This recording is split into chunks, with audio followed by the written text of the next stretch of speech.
ওমা আচ্ছা কি রান্না করছো গো? মাছ ভাজছো? মাছ ভাজি, এই কাটা পোড়া মাছ না?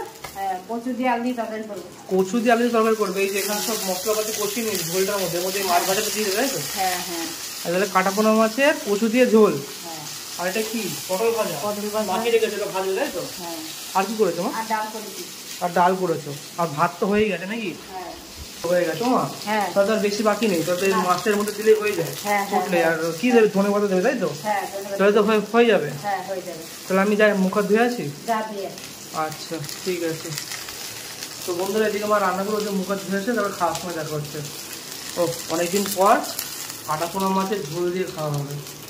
ও মা এই মাছ পুরো মানে জ্যান্ত জ্যান্ত মাছ ছিল নাকি? হ্যাঁ, মাছটা টাটকা ছিল। ও বাহ, টাটকা মাছ দিয়ে একদম পুরো এই কচু দিয়ে ঝোল। ও জমে যাবে জমে যাবে। বন্ধুরা বসে পড়েছে খেতে, দেখতে পাচ্ছ মা কত সময় খেতে দিয়েছে। এদিকে হাত মুখ দিয়ে বসে পড়লাম। আর এখানে রয়েছে ডাল, এক বাটি। এটা কি মা? কুমড়ো? আচ্ছা কুমড়োর ডাল। আর এখানে হচ্ছে এই যে এত সুন্দর মাছ দেখতে পাচ্ছ বন্ধুরা, এই যে মাছ। আর এখানে হচ্ছে কচু স্লাইস স্লাইস করে কাটা। এখানে রয়েছে আলু ভাজা, আর এখানে রয়েছে একদম পটল ভাজা। যাই হোক এইগুলো সব সাইডে রাখি। এই যে ডাল, মাছের তরকারিটা এখানে আগে একটুখানি খাবো, একটু এই যে আলু ভাজা পটল ভাজা দিয়ে গরম গরম ভাতে বন্ধুরা। আলু ভাজা আর এদিকে পটল ভাজা দুটো এক করে এটা মাখিয়ে নিয়ে আর খেতে হবে।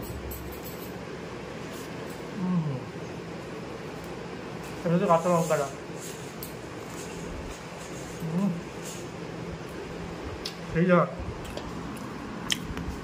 এই যে কুমড়োর ডাল ঢেলে নেবো। এই দেখতে পাচ্ছি কুমড়ো একদম কত সুন্দর। আর এখানে একটু লঙ্কা হালকা করে চিপে নেবো, একদম ফলে লঙ্কা চিপে খেতে হেভি লাগে। তারপরে হচ্ছে মানে আলুটা নেবো, ভাতের সাথে ভালো করে মাখিয়ে নেবো জিনিসটাকে। মাখিয়ে নিয়ে তারপর খেতে হবে।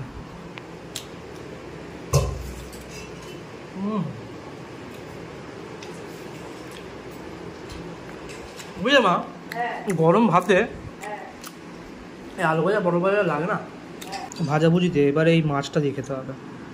কচু দিয়ে হালকা করে ঝোল হয়েছে একদম, দেখতে পাচ্ছ তো নরম হয়ে গেছে কচুগুলো একদম। আহা একদম সেই নরম হয়ে যায়।